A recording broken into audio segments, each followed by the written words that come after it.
Hello there, my name is Ollie from Anchor Vans, and today I have for you the 2019 Volkswagen Transporter. This is a short wheelbase crew cab, 5-seater with 4 doors. This does have a tailgate on the back rather than barn doors like you see on some regular vehicles. Now this does also come with 55,000 miles upon the clock.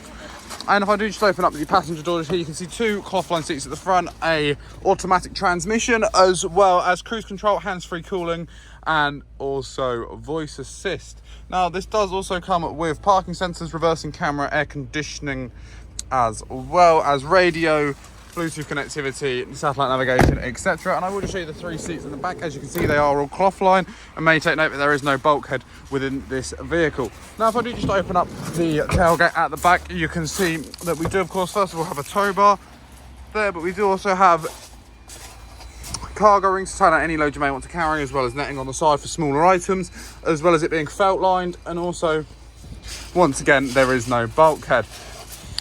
Now, if you would like to find out more about this Transporter, then please do feel free to head over to our website, anchorvans.co.uk. It is in the description of this video. Or you can head over to our website, or you can head over to our site in Padworth, just outside of Reading, to discover more about this vehicle. And you never know, one day, maybe yours.